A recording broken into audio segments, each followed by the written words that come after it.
Okay.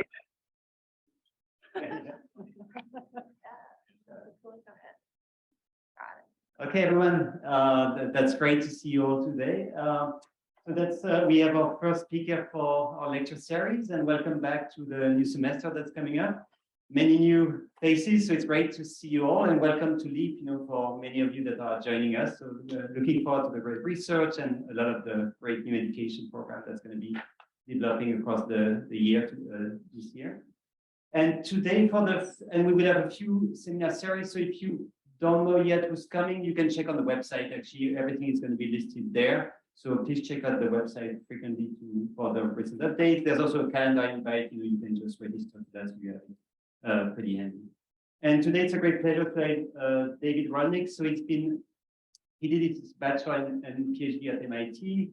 Has been at Mila, and he has one of those pretty prestigious chair in AI. One of those Canada chairs. He's one of the Forbes 35 under 35. Not that one, the other one. Yeah. Tech Review. Tech Review, sorry. Sorry about that. And he has been at Mila, with one of the leading institutions in terms of artificial intelligence. Really has developed very dramatically over the last couple of years. And he's been doing very interesting work in terms of how we can actually use AI for climate change, but on various aspects of climate change. So here in LEAP, we talk a lot about climate modeling, but he's been very interested in how that can actually be used across the board, from optimization of the grids to climate mitigation and so on and so forth. So very interesting work where really AI can be deployed, and instead of being basically using resources, it could actually help improve the use of those resources. So very much looking forward to your talk, and thank you for coming and joining again as our first seminar speaker. Thank you so much for having me. Thank you so much for having me, and it's a pleasure also coming back to in-person seminars. It's been a while since I've given one of these, so if I don't know how to move my hands or something like that, you'll forgive me. When I have the rest of my body, and I have to wear shoes. It's very strange. So I'll be talking about machine learning in climate change mitigation and adaptation. I realize that people here are coming from a lot of different backgrounds. I'm actually kind of curious, how many people here are coming from an earth sciences background, broadly defined? And how many are coming from a math background or stats? How many coming from CS? Woo, okay. How many are coming from something that wasn't one of those? What are some of those areas? I'm curious. Public policy. Public policy, awesome. Some public policy. Psychology, social work, data science. Awesome, great. So a mix of different areas, and there are, I know, a bunch of people also on the Zoom, so probably a bunch of other fields represented there. I'm definitely not going to be able to provide background on all of the various different areas that is tailored to the different fields here. So please ask questions. If there's something that I say that is not clear, I will definitely end up using some jargon by accident. So please correct me, stop me if that is the case. And with that, let's get started with some background that definitely everybody in this room is aware of. Climate change doesn't really need any introduction. We are increasingly seeing its effects worldwide. So here, drought and frequent storms in many parts of the world, historic droughts taking place right now, including in China and Europe and East Africa. At the same time, it's historic floods taking place in Pakistan and Korea, many other effects of climate change. Also, always worth remembering the disproportionate impact that climate change has on disadvantaged communities, serving to exacerbate existing inequities. We need net zero greenhouse gas emissions by 2050, according to the IPCC, and yet emissions are still continuing to rise every year with a slight blip, thanks to COVID-19. There is huge amounts of action that is needed. People are already dying as a result of climate change, and many more will die regardless of what we do, but we get to decide just how bad it is. Action requires climate science, understanding how the climate is changing, and also mitigation, reducing greenhouse gas emissions, and adaptation, responding to the effects of climate change. So I'm mostly going to be talking about non-climate science applications, some amount of climate science today. And I'm a computer scientist, used to be a mathematician. I am now a computer scientist, and I work on machine learning applied to climate change. What is the relevance of machine learning in climate change?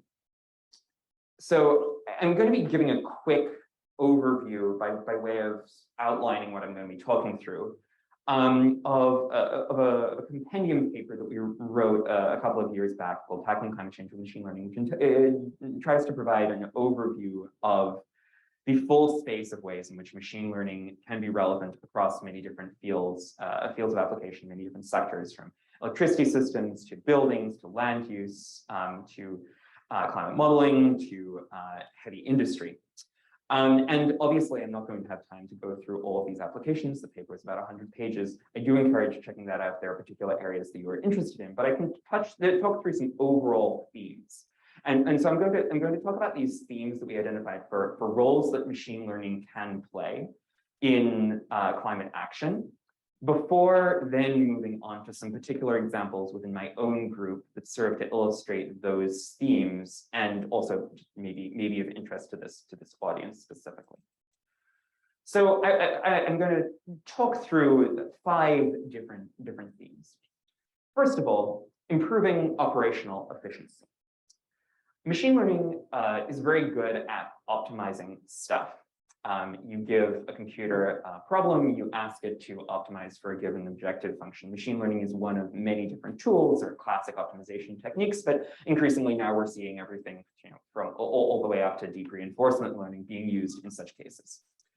And there are many different ways in which that can be relevant within climate relevant sectors. Optimizing HVAC control, so heating and cooling systems in buildings use a very large amount of energy. Steel cement manufacture, responsible for over 10% of global greenhouse gas emissions, combined steel and cement. And many other settings, in particular, a lot of industrial settings in which optimizing a particular system is very valuable. Now, I'm using the word optimizing a little bit carelessly here, though. It is always worth bearing in mind in these kinds of cases, what are you optimizing for? So in the case of HVAC, you might be optimizing for lower energy use. That's typically what you would want as a building operator, and that's often, though not always, well aligned with lowering greenhouse gas emissions. Same thing often for steel and cement manufacture, though not necessarily quite as clear cut. Cement actually produces CO2 directly in the process of heating the ingredients to make the cement. So you might be more interested in optimizing for lower energy or lower costs than optimizing for lower CO2 emissions, which might be a slight misalignment of objectives. In these kinds of settings, it's really worth bearing in mind that optimizing for one objective is not the same as optimizing for another. In particular, we see a lot of situations in which people use machine learning to optimize for cost, which is sometimes directly opposed to emissions. For example, if labor costs outweigh energy costs. So this is very useful in a lot of circumstances. We're actually working with an HVAC company or an AI for optimizing HVAC company called Brainbox AI, for making smart controllers for buildings. But it is worth remembering that what you're optimizing for really, really matters here. Yeah, so smart controllers for a whole bunch of stuff. Gathering information. There are many settings in which information is needed, but it's in the form of big raw data sets that take a lot of effort to process. For example, satellite imagery. We have satellite imagery for the whole world on a pretty regular basis, but that doesn't necessarily translate into useful insights if people have to go through and label everything. So there are a lot of applications of computer vision parsing these big raw data sets, distilling them into usable information to guide policy, to guide other forms of decision making, and just generally to provide useful information. So there are a lot of different settings in which this turns up. Some of the mitigation applications are estimating carbon stock or tracking deforestation.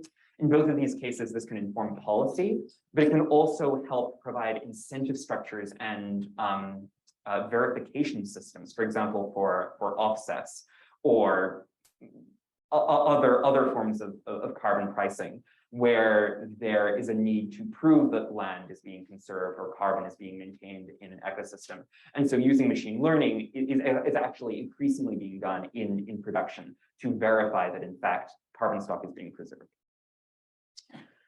There are also a bunch of applications of computer vision using satellite imagery for doing things like working out flood risk. This was a recent major paper that came out in Nature and showed that hundreds of millions more people were at risk from coastal inundation than had been previously assumed by giving really quantified altitude estimates using machine learning. And then there are applications of natural language processing as well. So parsing big textual corpora, for example, corporate financial disclosures to find climate relevant information. Forecasting can be useful. In managing an electrical grid, you need to understand how much supply and demand there are at every moment in time, make sure those two are matched. The problem is that for especially a lot of renewable energy, it is variable supply with respect to time. It depends upon how much the sun is shining or the wind is blowing or other factors. And so you need to understand how much supply there is at a given moment in order to match your demand. So machine learning is increasingly being used to work out on the basis of time series data and also on the basis of computer vision, like image of the clouds, when the power will be a certain amount.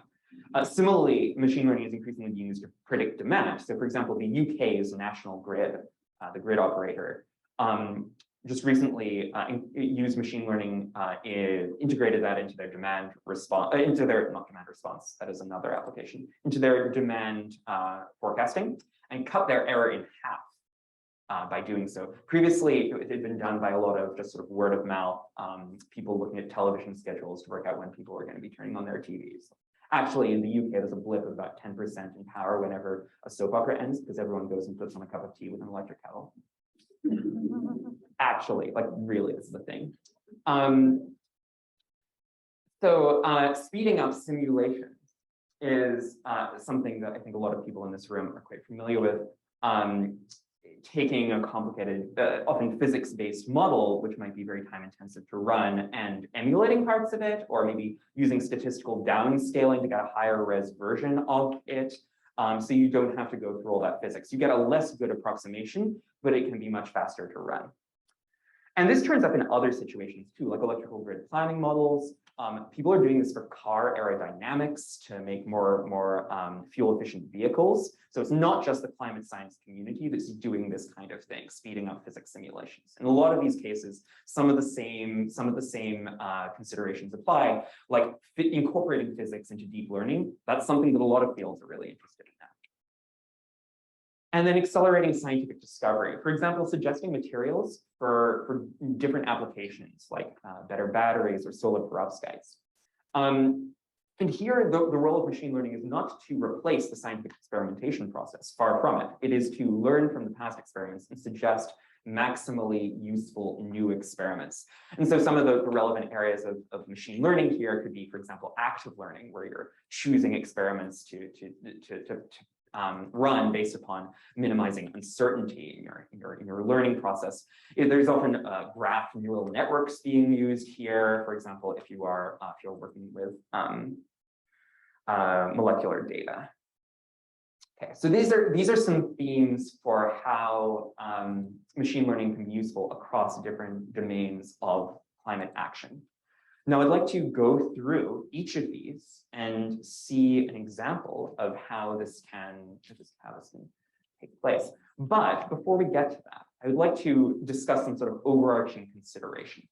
First of all, we've talked about how machine learning can be relevant for climate change, but for the computer scientists, it's often interesting to consider how climate relevant problems can actually motivate innovative machine learning as well. And all of these problem domains, which I talked about, have the potential to actually advance cutting edge machine learning that is useful across different fields and sectors. Some of the areas that people in this room might be aware of: hybrid physical models, so incorporating physics into machine learning models that might otherwise be physics agnostic. This is often quite challenging, especially for deep learning. Transfer learning and meta learning, where one has, for example, information from one geography and one's trying to transfer those insights to another geography to make more equitable predictions, or because the task is fundamentally changing. This could also be useful, for example, in situations where there is non-stationary data. If the climate is changing, for example, and your regime of data is shifting from one to another. Interpretable and causal machine learning, where we would like to understand a little bit more what's going on under the hood, especially in deep learning models. These are two edge areas of research for the machine learning community as well. And uncertainty quantification, where we need calibrated probabilities, because the probabilities that come out of a machine learning model are typically not real probabilities. They're just things that look like probabilities. Okay, there are a bunch of other areas of innovation that within machine learning that tie in with climate relevant problems. And an overall theme to bear in mind, which we'll be touching on throughout this talk, is by looking really carefully at the problem within the domain in which it lives, and by working with the stakeholders for whom this problem is relevant, that is how you can develop these kinds of innovations, because innovations come from problems.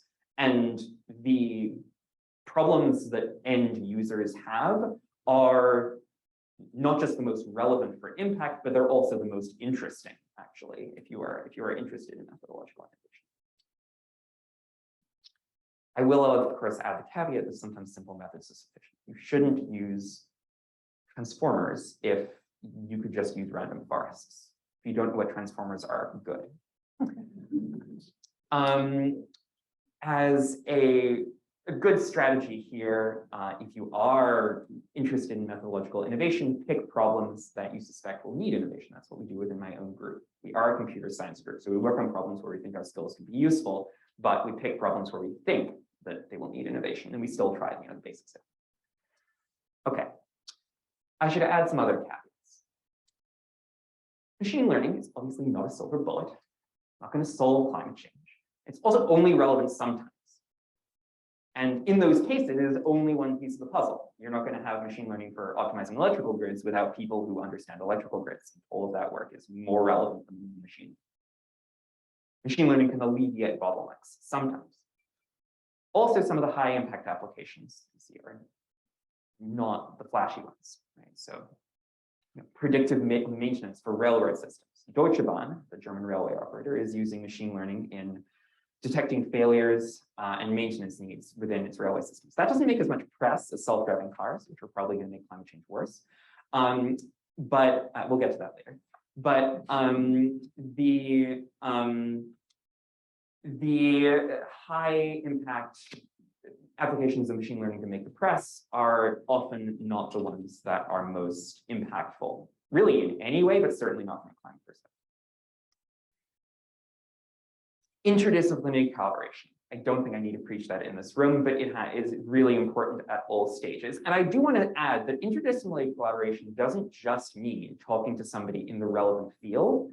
Sometimes that's all it means, but sometimes it also means talking to the end users of the tool, the end stakeholders. That could be policymakers. Sometimes it's hard to get a hold of them directly, but really understanding what the needs are of the people who will be using or ultimately affected by the technology. And that's particularly relevant in a lot of these mitigation and adaptation applications, where it's not just enough to understand the science of power grids. You actually need to understand what the constraints are for the people who are using those algorithms, right? Like the end users, the grid operators maybe. And that's necessary right from the start, so you can scope the right problems, make sure you're not working on the wrong problem. You're incorporating all the relevant domain information, because sometimes that is making your problem easier for you, and sometimes it's making it harder. And sometimes, and often, you need to work with these and stakeholders to shape pathways for impact, which should be designed right from the get-go, by the way. You need to understand, this goes for anybody in every area. Really think about what your desired pathway to impact is. There could be a lot of different ways, and we'll see lots of different pathways to impact through these various different projects. It could be through the research community, it could be through the policy community, it could be through the private sector. Equity considerations.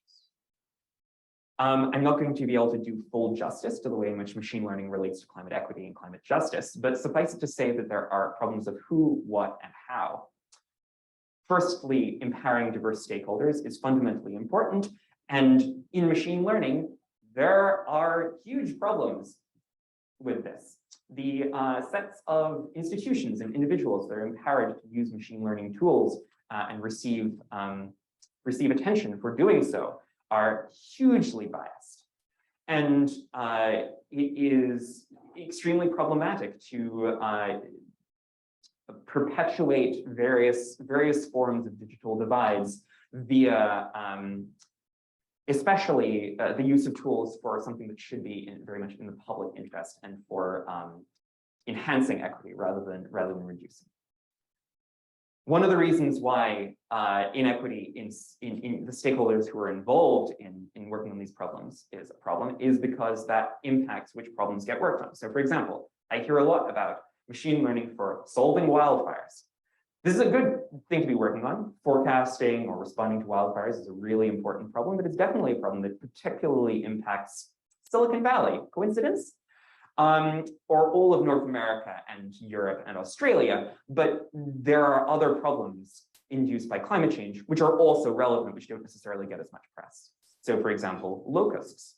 Machine learning is also being used to fight locusts, but that doesn't get as much attention or VC funding, perhaps because it's particularly affecting East Africa, India, and the Middle East. So we should be working on all of these problems, but definitely who is working on the problems affects what problems we're working on. And then also ensuring the data is representative, because working on a problem, say with power grids look very different in different places. If all of your data came from America or from particular demographics within America, then that's going to affect how useful your algorithm is and where it's useful. So with all of that, oh, I have a comment. If you have any questions, please feel free to share using the chat box function. It's all good. So let's dive into some particular applications. And I will highlight several. First of all, improving operational efficiency. Let's look at an example that can fall within this category. And here, the problem that we're going to look at is balancing the electrical grid. Balancing the electrical grid is a problem that must be solved by grid operators who need to make sure that supply of electricity is enough to meet demand at any given point in time. And this must be done according to various constraints as to how power should flow within an electrical grid. This ultimately results in solving a non-convex optimization problem, which is over here. It's over here. It is a quadratic program, but it's non-convex quadratic. And the constraints correspond to just power flow along a network that represents the electrical grid. And these the linear the box constraints are just the power produced has to be within certain constraints. You can't produce more or less than a certain amount for each generator. Okay, so you have this problem. And if you're a grid operator, you need to solve this continually as the demand for power is changing and also as the supply of power is changing. So particularly if you have renewable energy, you need to keep on solving this particularly frequently because the supply of power is changing. But it is a non-convex optimization problem. Exact solutions typically take too long. If you're a computer scientist, you know that a non-convex optimization problem is not solvable in general efficiently. And since exact solutions take so long, people typically linearize these problems. They simplify the heck out of them, and they come up with something that is sort of close to an optimum, but it's sufficiently far off that there's a huge amount of wasted electrical power. This is not just wasting power, it's also impeding the transition to renewables because people are less able to use renewables since they have to solve this problem even more. So we try to use deep learning to help address this problem by designing deep learning algorithms that can approximately solve non-convex optimization problems, importantly without violating hard constraints. So this is work with Priya Gunthi and Zico Coulter. And the important phrase here is the without violating hard constraints. So why haven't people already done this? use deep learning to solve these optimization problems? Well, because deep learning is very good at coming up with approximate answers. But this is an optimization problem where you need to maximize something or minimize something while remaining feasible with respect to various constraints. These constraints matter.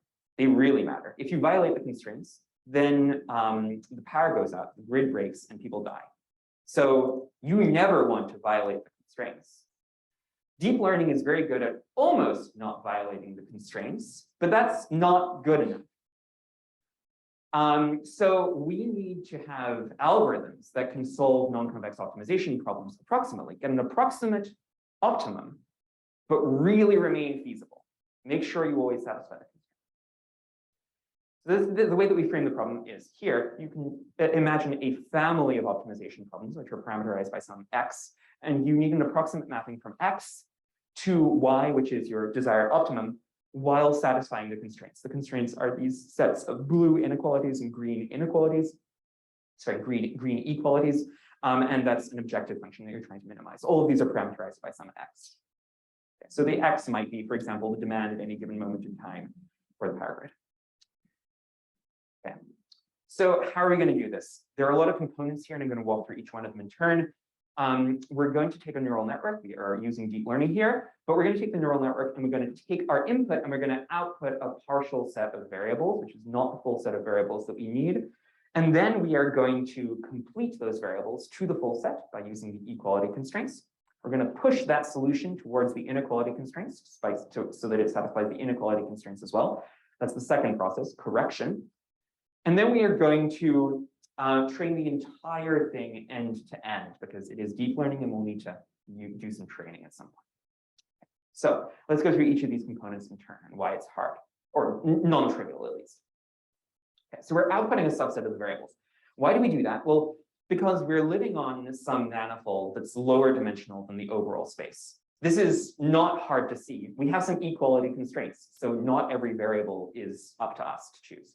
We have some smaller number of variables we can actually play with. So the number of free parameters gives us this manifold of lower dimension. That's in green here. So we're going to try to get to this manifold, this green manifold. Now, the way that a neural network might do it would be to sort of take some steps towards it and then jump back and forth across it and never actually reach it. But we're actually going to land on it. And the way we're going to do that is we're going to output this partial set and then solve for the other variables. Now, we can't necessarily do that using a perfect solver in closed form, but we can do it using Newton's method or some other numerical method that will actually give us a solution. And this is what people are doing in real solvers. But we have to do this in the course of a neural network optimization. So we need to make this process differentiable. If you don't know why, don't worry about this, but you need to differentiate through neural networks in order to train them.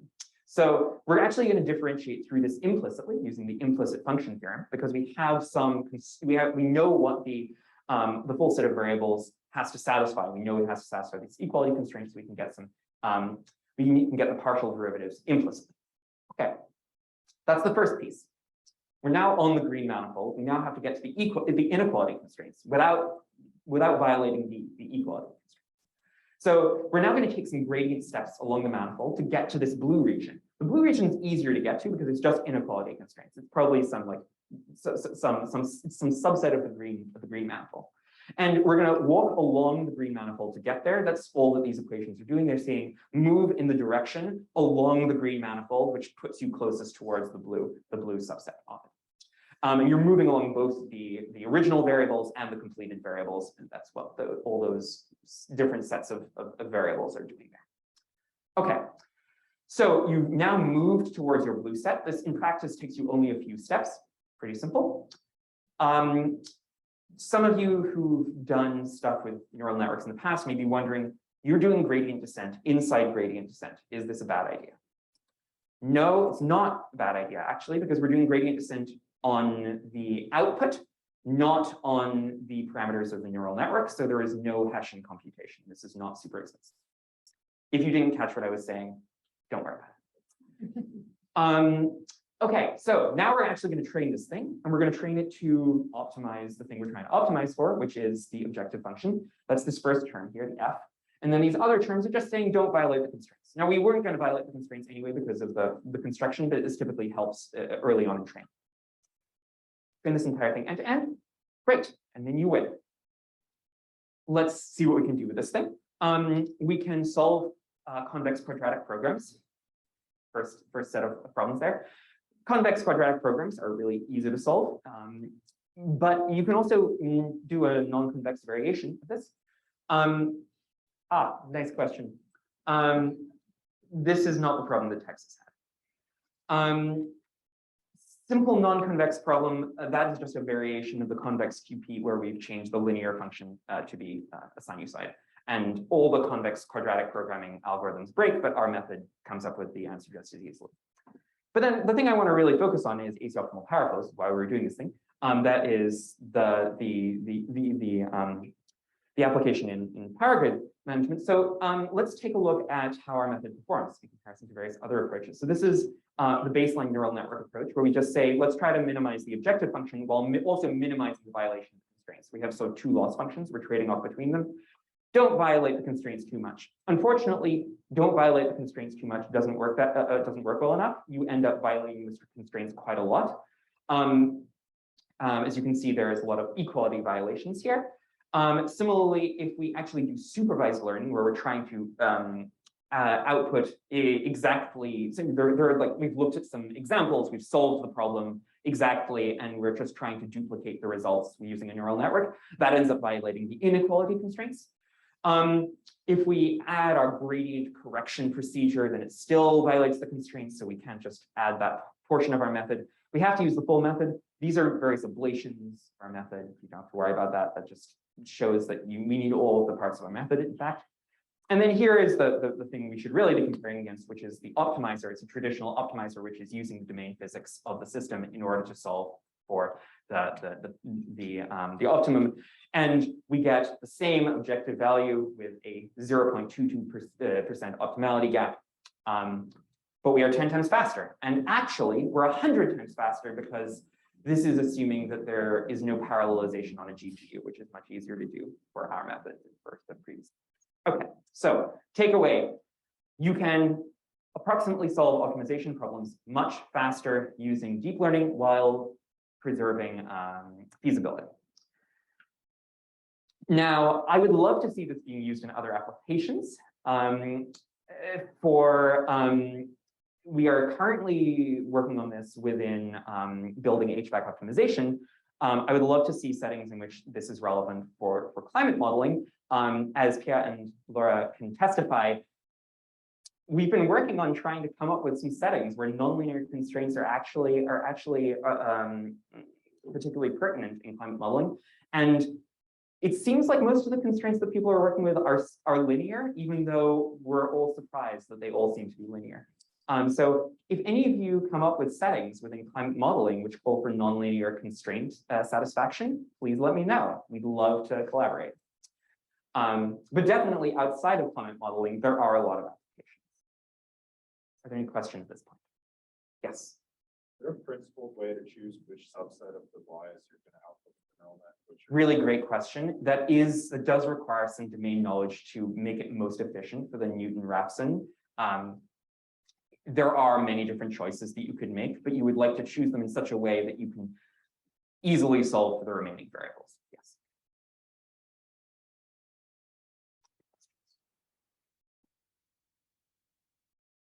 Okay, let's move on to the next application that I'd like to highlight, which touches on both gathering information and forecasting. So here, the applications we're going to look at are within agriculture, where mapping crops and forecasting yield are really important for avoiding food insecurity. However, agricultural data are often sparse. They're not present everywhere, and they're imbalanced across locations due to geopolitical reasons and differences in data gathering. And also they're imbalanced across crops. We don't necessarily have the same amount of data for different crops. For example, you can see over here, this is the data set released by our partners at NASA.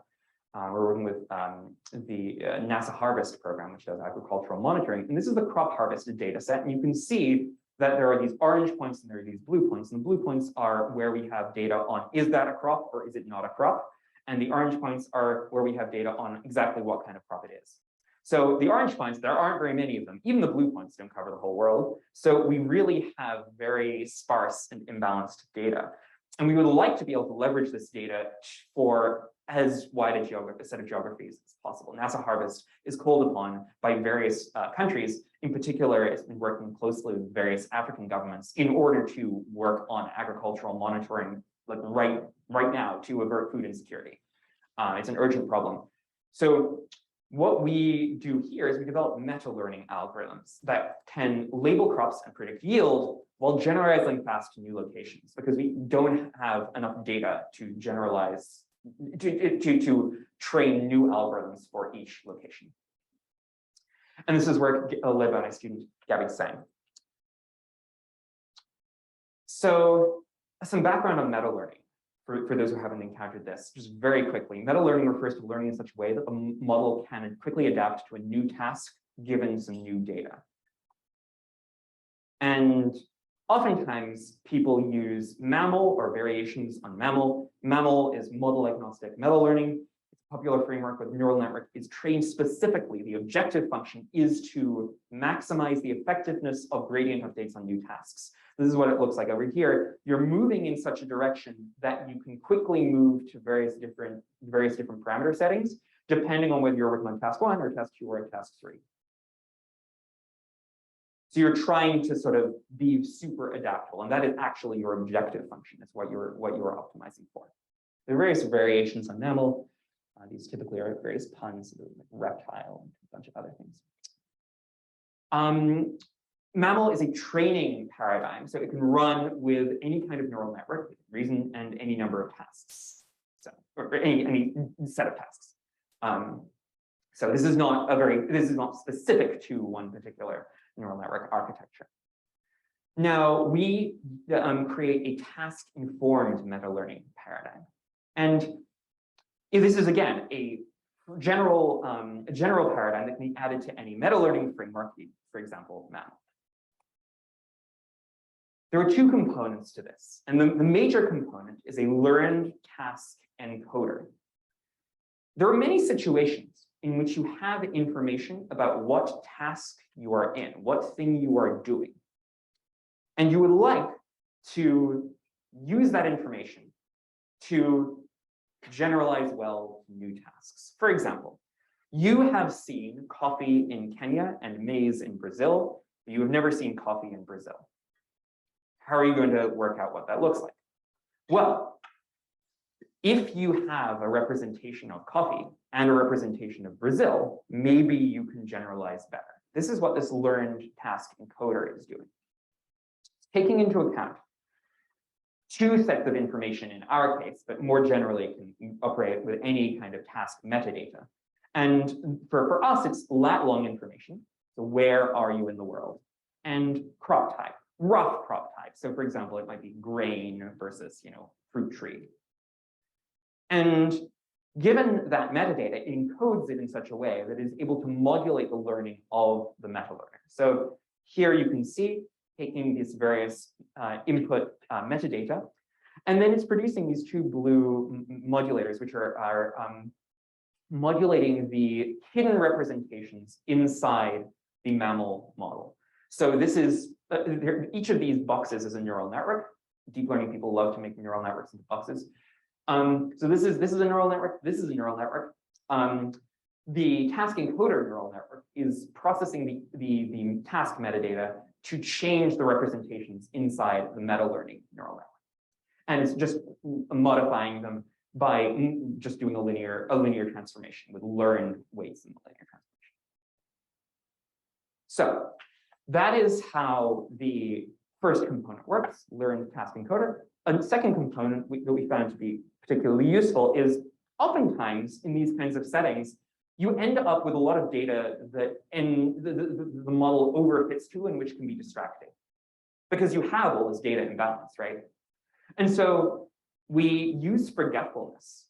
Tasks that the model memorizes, if it performs almost perfectly on a task, are dropped from training to enhance generalization in other regimes. So for example, if you just see a lot of coffee in Kenya, then once you start performing well on it, you aren't going to see more of that.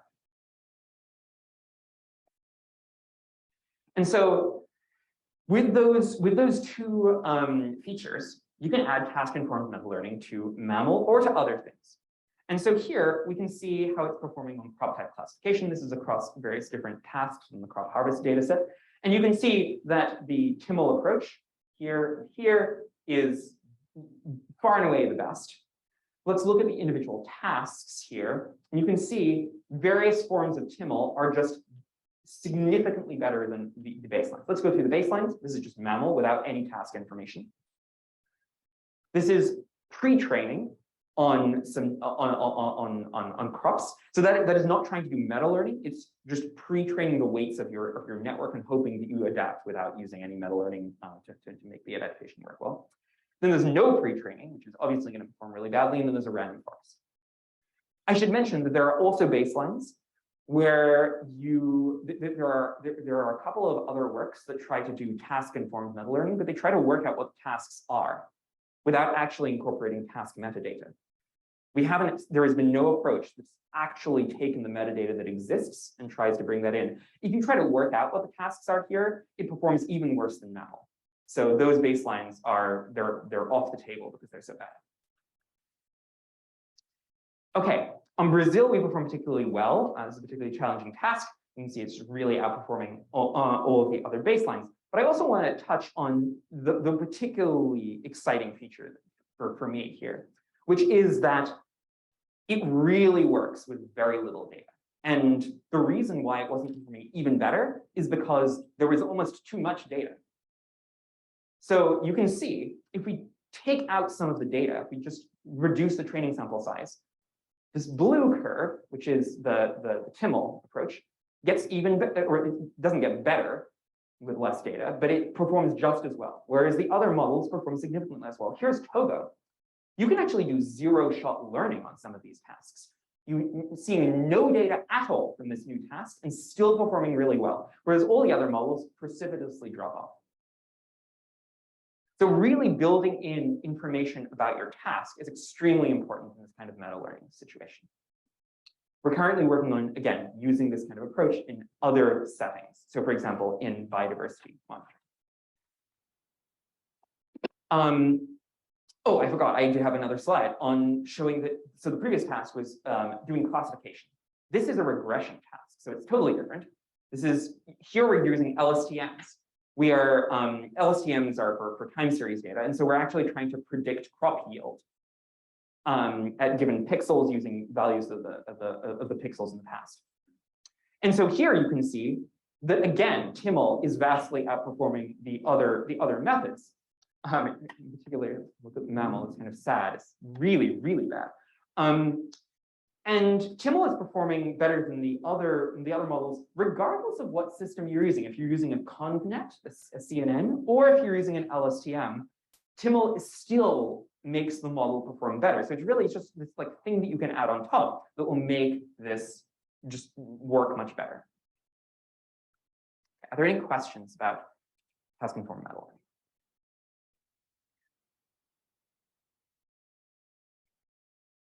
So let's move on to speeding up simulations. And here we're going to get into some climate modeling. So I'm really going to be out of my depth in this room. Please feel free to correct me. For those who don't know, though I'm sure most of you know much better than me, radio transfer is a key piece of climate models. How radiation passes through or is absorbed by the atmosphere, essentially. So here's a picture. Essentially, the reason why climate change is happening is because we are getting visible light and other wavelengths, shortwave radiation that is coming in, striking the Earth, getting absorbed, then getting re-emitted as long-wave radiation, like infrared, and then that is absorbed as it tries to exit the Earth by greenhouse gases. And so some of that is absorbed and maintained within the Earth system, disrupting the balance of the incoming and outgoing radiation. This is really complicated and depends upon particular layers of the atmosphere and clouds and aerosols and a bunch of others. And it's time intensive to compute with exact physics. There are various different approaches that can be taken to address this, but really the result is that these computational bottlenecks, like radiative transfer and various other things, mean that climate models have to be run at pretty high resolution, both spatial and temporal resolution. And sometimes this is even like hundreds of kilometers. This impedes our ability to run climate models and makes also local and regional responses to climate change harder because we have less fine-grained predictions. So we use deep learning to rapidly emulate radiative transfer within columns of an atmosphere. And we also create a benchmark data set for the machine learning community to help catalyze this kind of work going forward.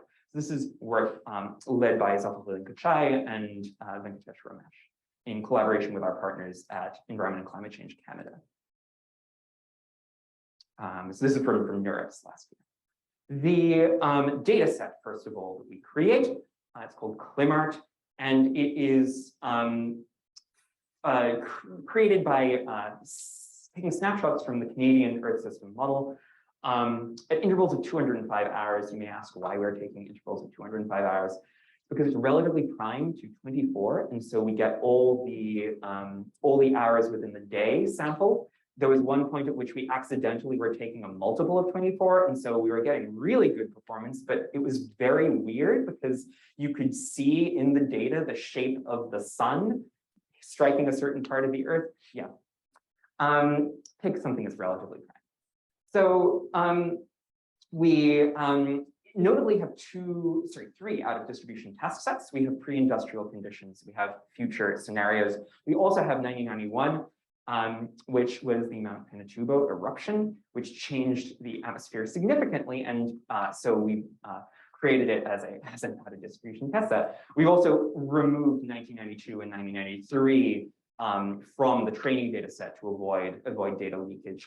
There had been some previous data sets within this space, but they've been relatively small or with various assumptions like aquaplanet. And we had also, there also hadn't been this sort of breaking up into different test sets where we really wanted to test generalization to new regimes and avoid data leakage. So you don't want to train on 2013 and 2015 and test on 2014.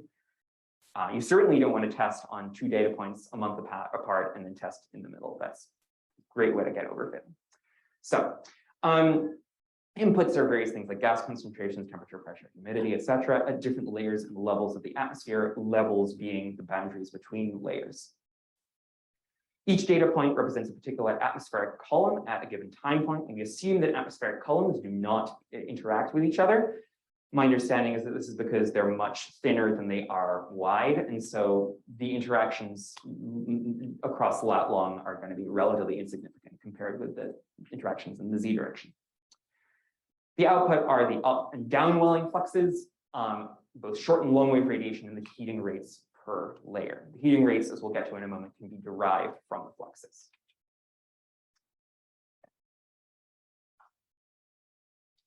So we evaluate various deep learning methods. We produce the benchmark data set, and we evaluate various deep learning methods. This is partially published work. I'm also hinting at some of the work that we've done, which we're going to release shortly. So we're looking at fully connected networks, multi-layer perceptrons, is another name for fully connected networks. 1D continents, because again, we're working with atmospheric columns, so it's one-dimensional data fundamentally. Various graph networks which capture this one-dimensional structure. So with nodes corresponding to layers and levels in the atmosphere, you can actually make nodes in a graph for the layers and levels and connect them according to what is adjacent to what, right? And we actually do various other graph networks. So here you can see LGCN, where the adjacency matrix of the graph is actually being learned. So the reason for doing that is because there are various universal variables which aren't tied to a particular layer or level of the column. And so in order to compensate for that, we have the graph be learned, and that performs pretty well. It works out that everything should be connected to this universal variable. And what we find is that the contents in the graph networks, we also use transformers, but that's sort of work is in progress.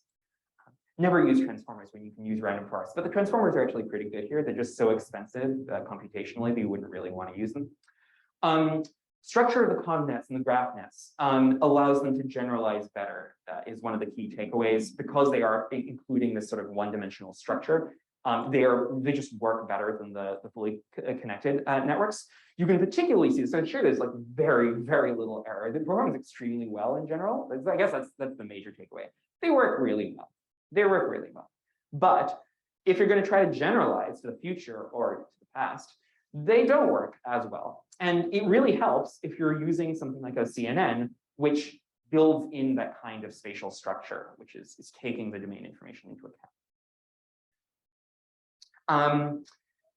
This is two different plots, RMSE and MBE. So looking at sort of the average error and the bias. And you might care about one or the other depending on what regime you're in. You're more interested in just the overall error if you are in the weather regime, where a big error is bad. If you're in the climate regime, you really want to watch out for bias, because accumulating bias over time, if you're feeding this into a climate model successively, then you can end up really in a really bad situation. So that's why we work with these and actually some other metrics as well. So we find that the accuracy can be improved by tuning a mixture of learning rates. So by having a mixture of learning rates, the upwelling and downwelling fluxes have different characteristic sizes, and the heating rates have their own size. And so we want to penalize all of these differently. So we add little coefficients. And importantly, we're also deriving the heating rates from the fluxes according to this equation. So this is actually, these are not predicted directly by the neural network. They're actually being derived from the other quantities. And so we're still using this combined loss function. So this is like very simple sort of physics in the loop loss function. But yeah, overall, excellent performance. We work with pristine and clear sky in the published data set. We're currently working on all sky, which is including clouds as well, in addition to aerosols. But the pristine and clear sky are actually both quite challenging. So we're very glad that we've gotten results that are good enough that we're looking at incorporating them into the Canadian ESM just to make it faster. Other questions about this? Corrections from the earth scientists? Yes.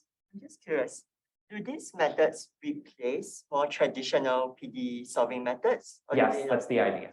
So the goal is to completely replace the radiative transfer models within the Canadian ESM. I see, okay. Now, again, we haven't got this for all sky yet. We've got it for pristine and clear. But yeah, it's the Environment and Climate Change Canada folks were surprised by how good this is. This is like very much good enough to be included if it does continue to generalize. We'll obviously have to do a lot of tests before changing the ESM.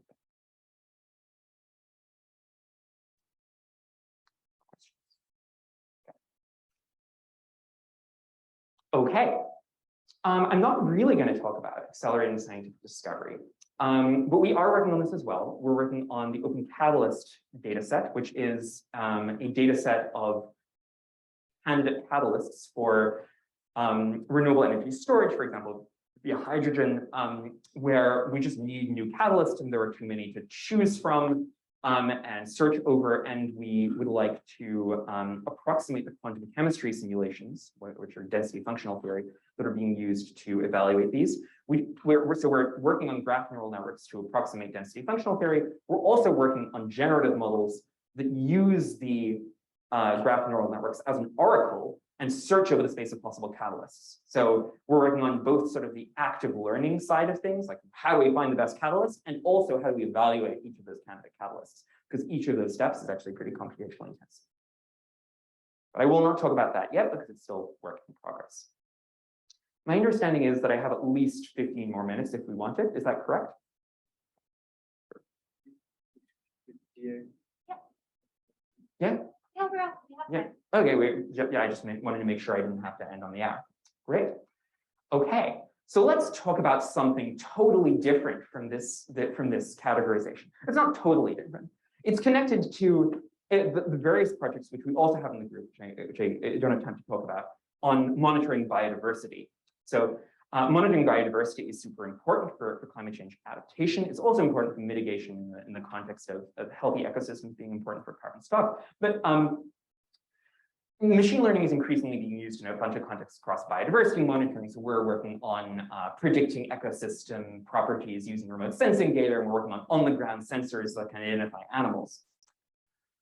But you can also look at the ways in which biodiversity is actually already sort of being included within machine learning data.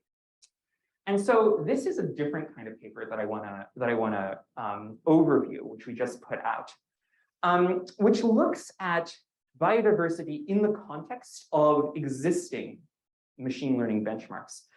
And I want to talk about it both because it's relevant to biodiversity and because it's relevant to overall problems in the culture of machine learning and how machine learning interacts with various domains of application, and show really how much work we have to do in bridging the gap between machine learning and fields that it's being applied to. So we're going to look at ImageNet. ImageNet is possibly the most widely used complex machine learning data set. We're going to look at the 1K version of ImageNet, which has 32,000 citations currently. Machine learning continues to rely disproportionately on particular data sets. ImageNet's one, MS COCO, for simpler runs like MNIST and CIFAR 10. And they're used in several different contexts. They're used to evaluate models and develop new models based upon these benchmark data sets. And even tiny performance increases are fought over, like 0.1% increase in accuracy. That's something that people would fight. And they're also used to pre-train for real-world tasks. ImageNet, in particular, is often used to pre-train networks, in particular by researchers or practitioners with lower computational resources. You just take a model that was already pre-trained on ImageNet or some other data set, and you use that in your downstream task with minimal additional training. So what actually is going on in ImageNet? Well, these data sets were often created from internet data, and they were chosen and annotated, typically without relevant experts. So, process for ImageNet 1K, which was a subset of overall ImageNet, is that it was created by Google image search. The words that people were searching for were from the WordNet hierarchy, which has been observed to have some notable biases, which I will not go into. But the computer scientists picked some words. They searched for them in Google image search, and then they used Amazon Mechanical Turk, the members of the general public, to annotate these images and check whether they were correct. Okay. Problems that you might be anticipating in this. Now, 27% of ImageNet 1K is made up of wild animals. They were selected because they were seen to represent, diversity, and it was difficult to classify wild animals, and everybody likes wild animals. Great. Not everybody knows wild animals, though, so we're going to work with some ecologists to analyze these images. And this is work with Sasha Lachoni, who just put out a couple of weeks ago. So what did we find? We worked with 20 expert ecologists who were expert in different taxonomic groups. So we had experts in marine invertebrates and experts in primates and so on. First of all, 12% of the data is wrong. 12% of the images are misclassified. For some of these, they are very misclassified. These are the top performers, or the least good performers. Black-footed ferret. That is 98% incorrect. We were evaluating the validation data set. So there are 50 images. One of them was correct.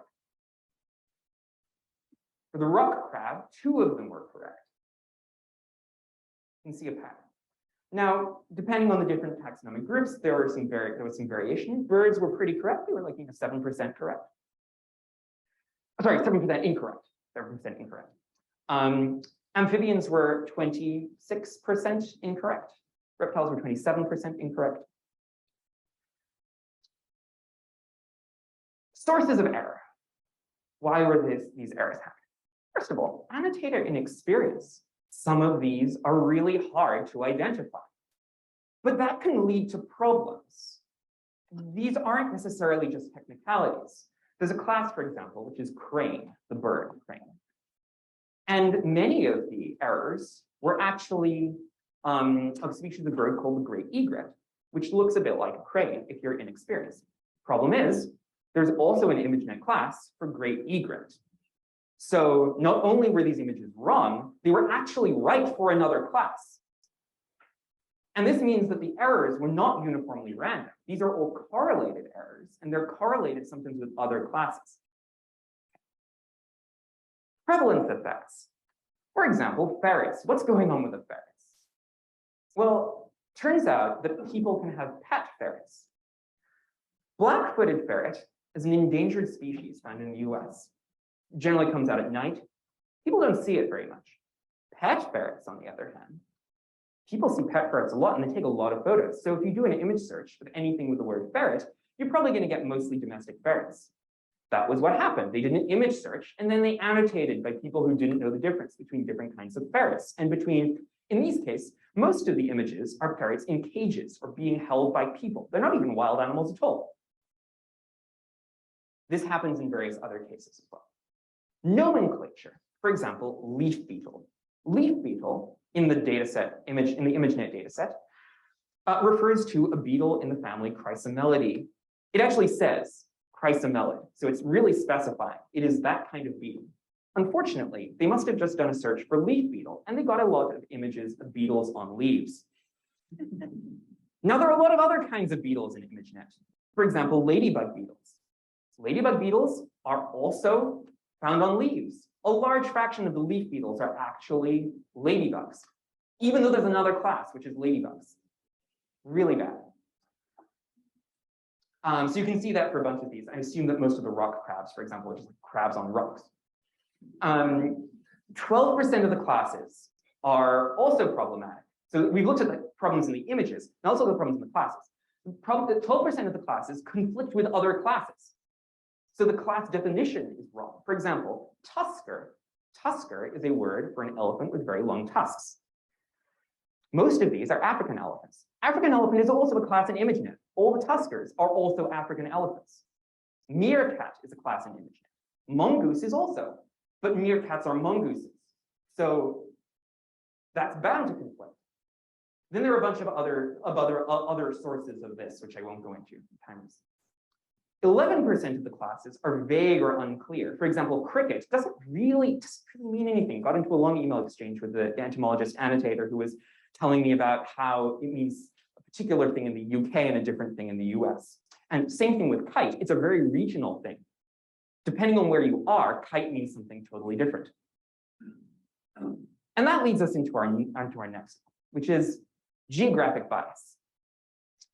We looked at the birds even more carefully because you can actually identify birds to species based upon what they look like, typically. And so we asked the ornithologists who were looking at the birds to identify all the birds to species. And what we found is that the birds are kind of biased. 58% of the images show birds from the US, even though the US is only about 8% of global bird diversity. Here, you can see black, the percentage of total global birds found in particular places like the US, Europe, Central and South America. There's a lot of bird diversity in black. So in orange, you can see the fractions in ImageNet. And you can see that the US actually has more images than anywhere else, even though it is significantly less biodiverse than other places. Same thing goes for Europe, also significantly overrepresented. And this happens at every level. So it happens in the choice of species classes. So for example, there is one kind of eagle in ImageNet. Can you guess what it is? It's the bald eagle, which is the national bird of the US. This is also true for the mislabeled images. Where you have errors in the images, they're likely to be the US birds instead of the correct bird. So for example, you might have a bird that's found somewhere else, but the image, for the European goldfinch, almost all the images of it are actually the US goldfinch, the American goldfinch, instead of the European goldfinch. And then there are also the I find this the most interesting. The image is chosen to reflect non-specific classes. And this is one of the reasons why I'm really excited by this overall analysis. Birds can be identified to a more fine-grained level than just the class, which is reflected here. If you saw a chair in ImageNet, you wouldn't necessarily know where it was from. But if you see a bird, you probably know where it's from. So if you look at something like a jay, there are 50 species of jays in the world. Out of those 50 species of jay, one species, the blue jay, is responsible for 62% of the data in ImageNet. The blue jay is only found in the US and Canada. If you were a machine learning algorithm trying to generalize, these are all kinds of jays. This is the green jay, the Eurasian jay, and the Sichuan jay. They're all found in different places. This one's the one found in the US. Would you be able to generalize across those? I probably wouldn't if that were the only data that I were given.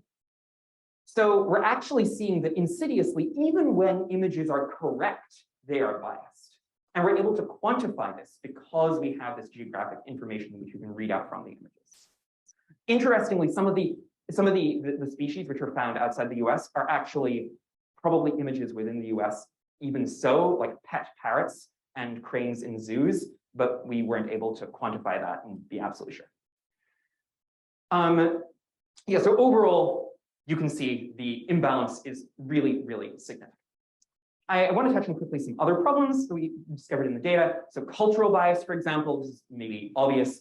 You're going to get a lot of classes for mammals. People like mammals. There are 93 classes for mammals, even though there are 6,000 species worldwide, as compared to just 27 classes for insects, which are 1 million species of insects worldwide. So it's really definitely biased towards what certain cultures care about. Importantly, the culture matters. There isn't like a universal human cultural bias. It matters.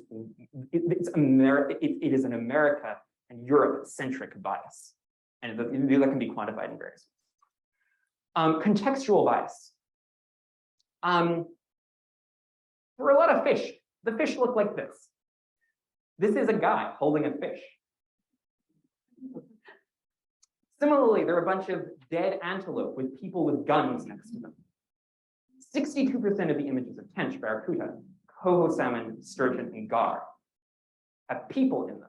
And the fish is generally not the important part of the image. The important thing is a happy person who just killed it.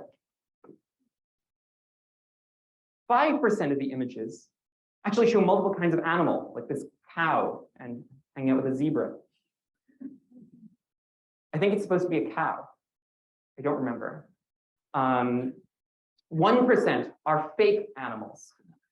This is a stuffed dugong being hugged because it's cute. There are also origami animals in the data set. 1% are image collages. So this is the American coot, which is the correct label. The other things are not coots.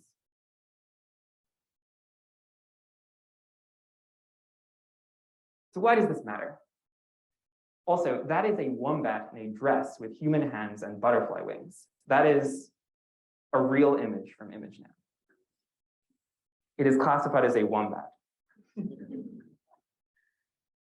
Accuracy on ImageNet is not an effective metric.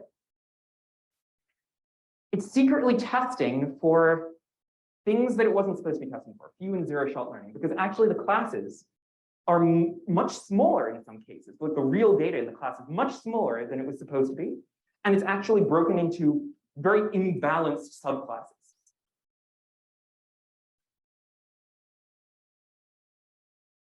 ImageNet data is currently being used to pre-train ML models for real-world tasks, including for wildlife-relevant tasks, especially in low-resourced researchers and practitioners.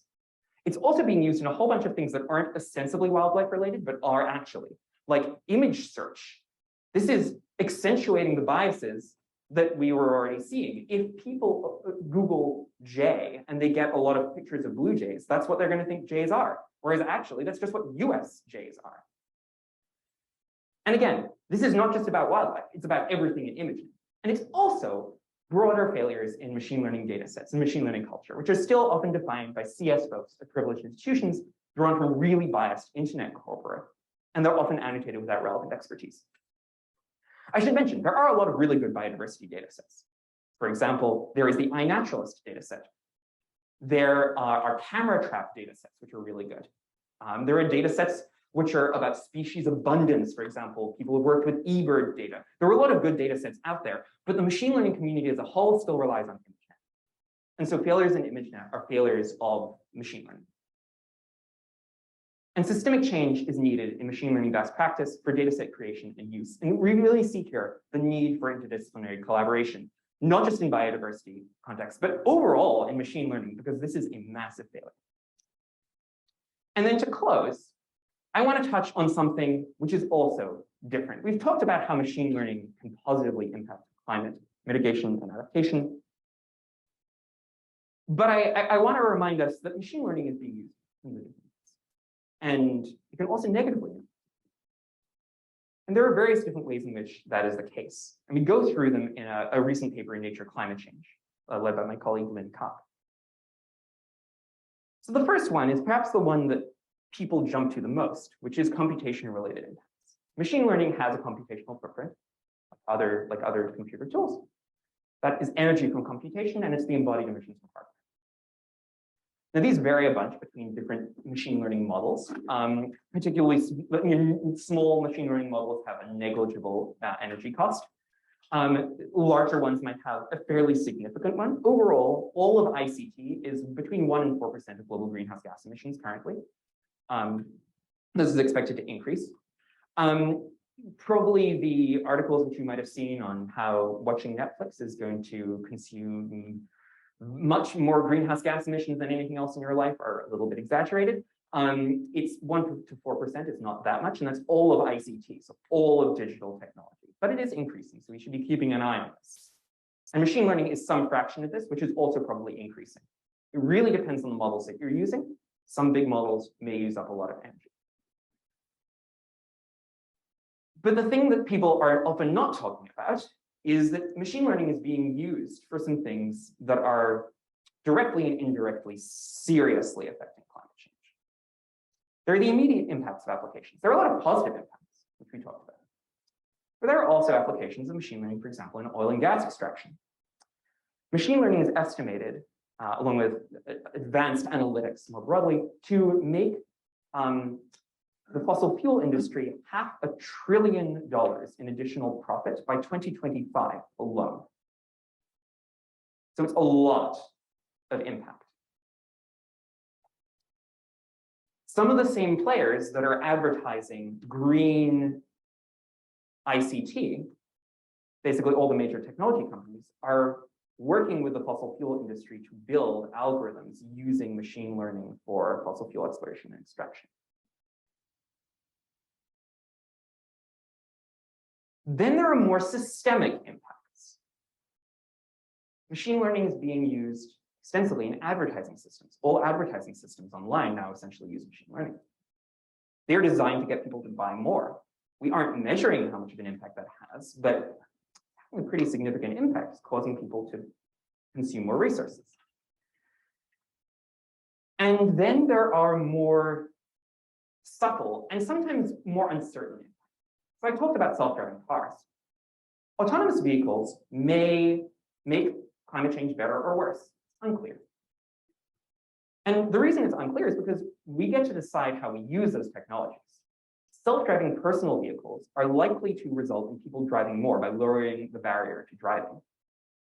Whereas self-driving buses, or maybe self-driving trucks, that's a little bit more uncertain, could make climate change better, lower overall greenhouse gas emissions.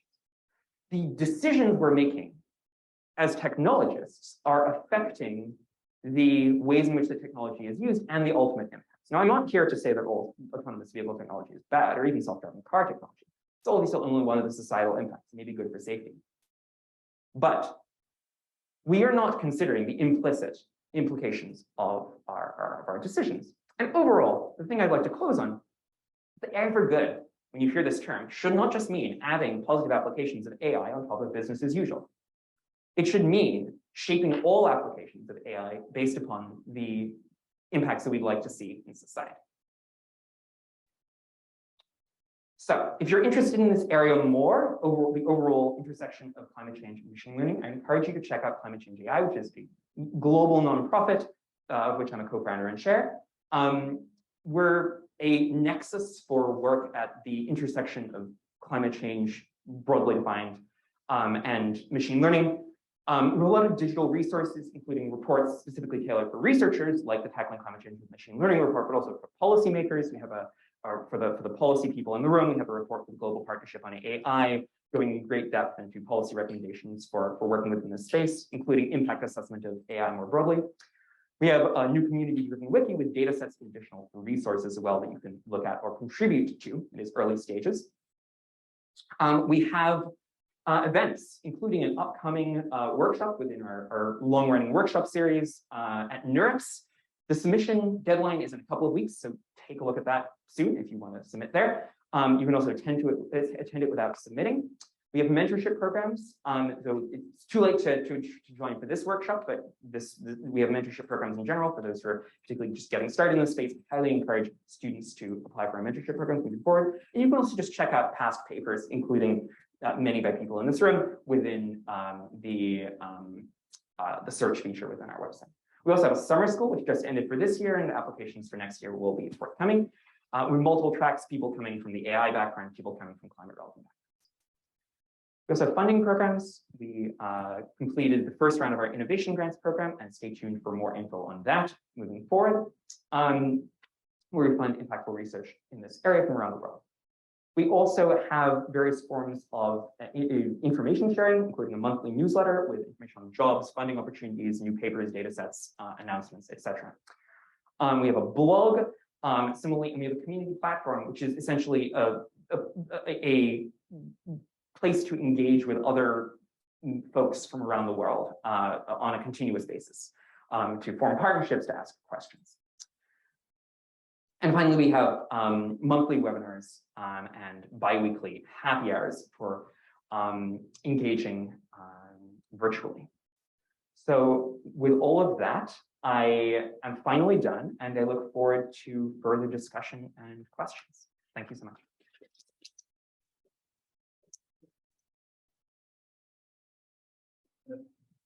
Thanks a lot, David, for the fantastic talk. And really, so we open for questions, maybe to junior people first, before we get to the senior people. Go ahead.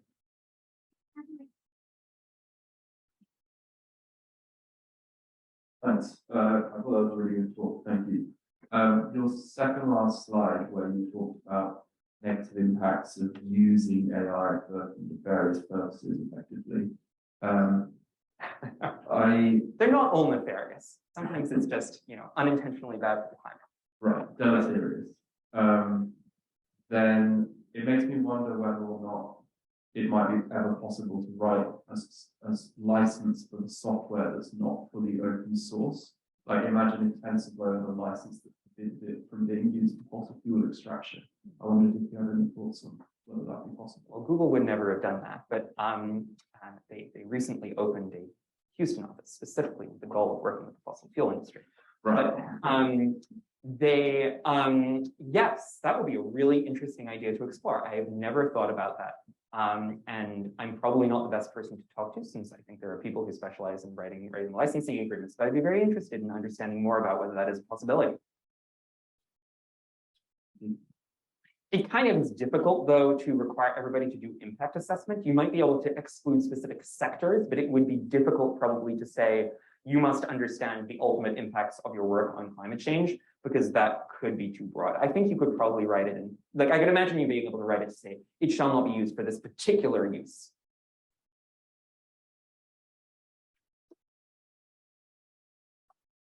More questions? I'm also looking at the Zoom chat. Everybody there virtually, I have not forgotten you. Silence. I've answered all the possible questions. Yes.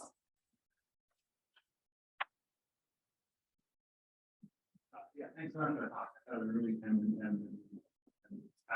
I was curious on what type of innovation do you think the NO community should do next? What is the, I love the slide you outline all the different challenges ways, right?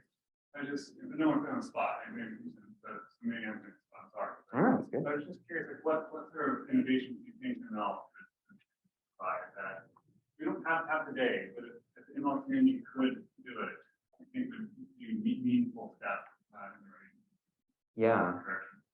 I mean, I think interpretability is really just scraping the surface of what's possible. I'd love to see like true interpretability that is not just like attribution of which of the inputs is affecting the outputs. And that's really difficult, obviously, because one of the reasons why deep learning in particular works so well is because it's not interpretable. And so it's hard to disentangle those things. Similarly, I really would love more different paradigms for including physics constraints or non-physical constraints. Because again, one of the reasons why deep learning works is because you don't do that. And so everything is sort of forcing it into the paradigm that is trying to do that, but it is really useful. And increasingly we're seeing just ways that we can bridge that gap a little bit more. There are just a lot of things related to generalization that I didn't fully talk about, but there's so many kinds, there's several kinds of generalization that are relevant here. There's like there are non-stationarity issues, which come up if climate change is imparting some change to your data, whether it's climate model data or like power systems data, that's also changing as a result of climate change. Biodiversity data is also changing. But there are geographic data imbalances everywhere. And then there's a lot of situations where there are long tail distributions where your data this is almost like a traditional machine learning challenge, but they turn up in climate relevant contexts quite a bit. So, one of the major long tailed challenges for the machine learning community is the iNaturalist data set, which is a biodiversity data set, and it has still not been fully explored. So those are some of the issues. But I mean, thinking broader, I don't know what could be possible. I am certainly very impressed by some of the ability of new generative models to be used in different contexts, though they're also kind of scary because we don't know what forms of mode collapse or other failure modes are going on. But yeah, I think some of the directions. Can we pass the mic forward? Or We'll get here in a minute. I just want to follow up on Yes, of course. So you said interpretability, right? Do you think that is a machine learning problem? Attribution is defined. Yeah. How do you define interpretability? Yes, really good question. The question is, how do you define interpretability? So there are different notions of the word interpretability. I was using it to mean interpretability of how a decision is being made by a machine learning model. Right. So how is that go beyond attribution? Oh, yes. So there is a goal within the machine learning community to have versions of interpretability which are along the lines of, I have made this decision because of blah. And this is my full chain of logic. This is really hard. And it's almost as hard as like mathematical theorem proving, right? Where you would like it to be able to break down a solution into a nice proof with lemmas and so on. That's really difficult. But there are some intermediate versions, which are, there are increasingly explanations where you can ask the model, why did you make this? And just highlight a region. It highlights a region and says, this is similar to these particular cases within my training data. So this is this is work. I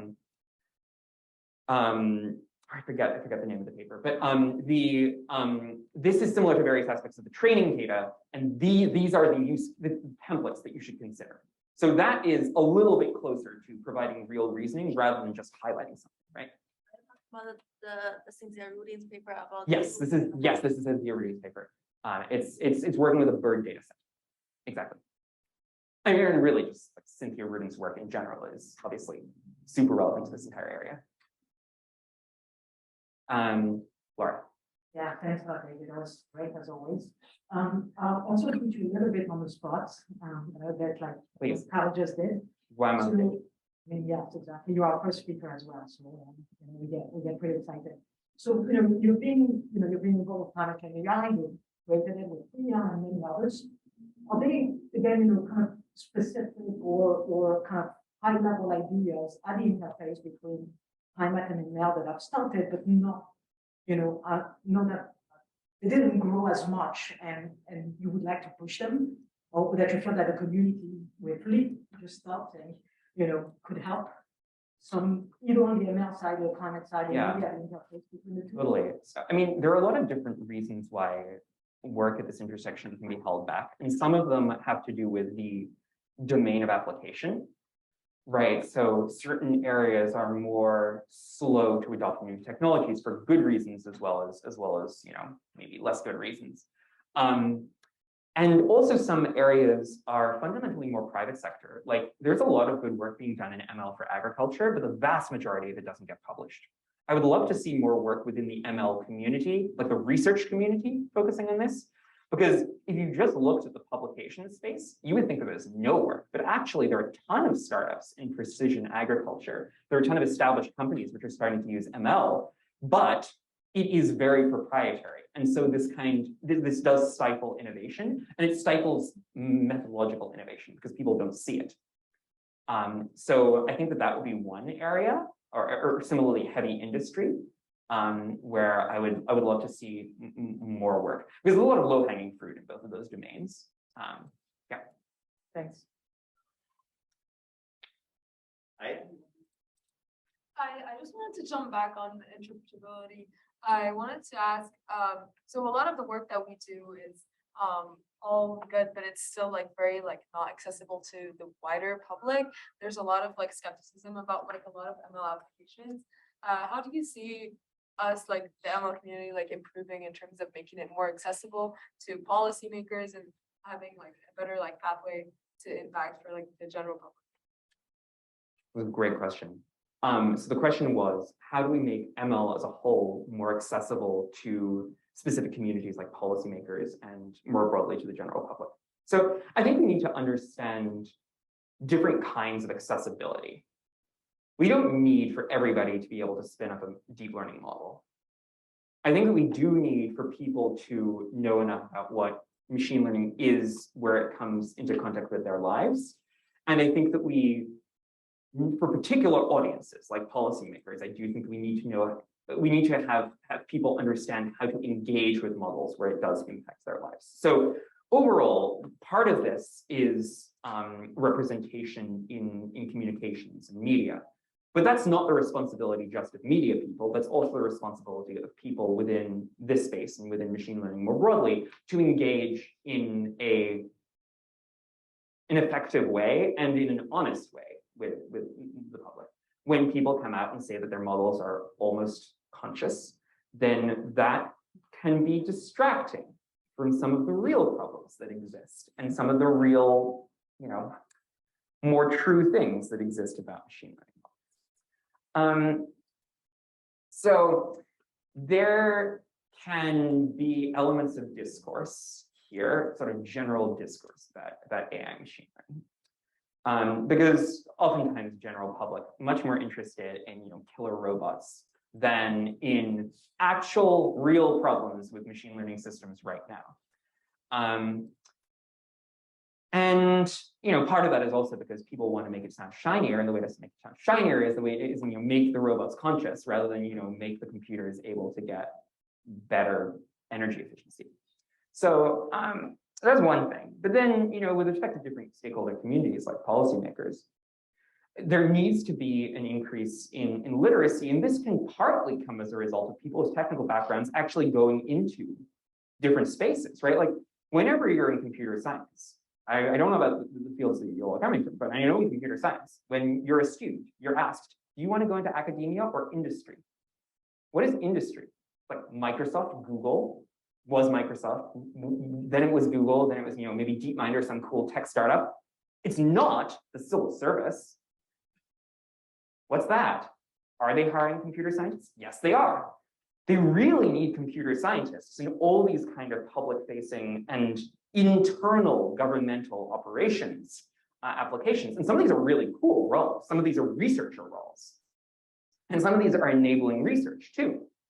Whether that's public procurement or funding, things that really don't sound very sexy, but they are extremely important to making the system run and to making sure that people understand what machine learning is. So if nobody from machine learning goes into these areas, or intersects with people in these areas, of course they don't understand stuff. So that definitely is something that could happen more. I could probably go on for a while about different forms of capacity building. There are like upskilling programs and secondment programs and blah, but I'm happy to discuss that offline. Great question. Yeah, I wanted to, you mentioned before about using AI for verification of carbon stocks and things like carbon accounting. I worry about the false perception that we are doing something about climate change because we are paying for some carbon offset that in fact doesn't actually exist, right? And so I think there's also a potential negative effect on climate change. The idea, well, machine learning told us that this forest is picking up and tearing up the ground per year, and therefore blah blah blah blah.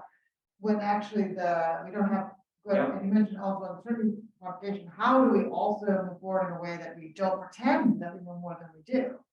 And not pretend that we're actually addressing these issues when we're just blowing smoke, essentially. So it's a great question. So I would disentangle the two things. There is the offsets issue, which is offsets kind of suck. And then there is the issue of techno-solutionism and greenwashing via machine learning. I think these are separate. Machine learning for offsets, offset verification, is actually pretty good. Like, you can work out if there are trees in place. That's not difficult for computer vision right now. I wouldn't say that the problem is because machine learning for that isn't good enough. It does make things sound more shiny. So you can say, by our offsets, we've used machine learning. The machine learning will be correct, but it will be correct for what it's looking for, and it won't necessarily be appropriately measuring additionality of whatever you're doing. So I think that these are both big problems. I'm not in a position to comment on the problems of offsets. Yes, huge problems. There are other carbon pricing systems. For example, a lot of this verification is going on with, I'd like to see more of this, with machine learning being used to appropriately compensate indigenous land custodians for taking care of land, for example. That is sometimes a verification system for where there are not other options, right? But yes, some of it is definitely part of the overall thing that we're seeing in a lot of different areas of buy our product. It's green because we use machine learning. And that's just, whatever the latest technology is that is making something shinier. It's huge danger. And it's particularly dangerous with machine learning because people don't understand it. And they think that it's coming up with objective truth. I'm sorry, I don't really have anything to say apart from, yes, you're right. These are big problems. I think we have a question online. Okay. Right. Should someone tell Texas? I think that yeah, so I have kind of the inverse question to like what a lot of people have. So I think of like ML and numerical modeling as sort of in conflict right now. And I think a lot of people approach ML as like, oh no, like how do we make this make sense to us from like a numerical modeling perspective? But I think about this sort of the opposite way, where I'm thinking like, how do we get like classically trained scientists to accept ML on like ML terms? Sorry, could you say that one more time, the last sentence? So how do we get like classically trained scientists to accept and like understand ML like in terms that like ML people understand, rather than like trying to shoehorn it into like a dynamical system? Okay. So, I mean, I think it has to go both ways. We need to have ML people who are willing to speak other languages and people in other fields who are willing to speak languages of ML. And I think a lot comes down to people who are building bridges, like specific bridges. I think that for students, go be a bridge between ML and a particular domain of application. That will help much more than really anything else. If you are able to engage honestly with the agriculture community, understand what the agriculture community needs, what their concerns are, what language it is that they speak, what jargon they use, what spaces they go to, and also do the same for the machine learning community, that will vastly help. And that's what we need, people willing to engage fundamentally. But it takes time and it takes effort, and generally you can't do that for more than one or maybe two communities. So ultimately that is what is needed, but then also just more generically an openness to engage and to spend a bit of time understanding the particular, maybe you don't need to be an expert on machine learning in agriculture to work in an agriculture project. You could just have some patience as you and your collaborator work out the jargon together. I and my entomologist colleagues for whom macro and micro accuracy mean different things when macro and micro refer to different kinds of moths, and they also refer to different things in computer vision, or the people in power systems who are very confused when I'm talking about transformers. That can be worked out with a bit of patience. So I think that in-depth bridge builders, but also just more patience and willingness to engage for everybody. Follow up on that. I'm curious if you have looked into or considered like hybrid. Sorry. So I'm curious if you have looked into or considered hybrid like PDE ML models. This idea of like using a physical model or a simplified version of it as a scaffold and then supplementing it with data. Started to think about that. Happy to talk about it offline, but haven't. That's definitely something I'd be interested in engaging on. Any final questions before we close? If not, yeah, thanks again for participating. Thank you so much, everyone.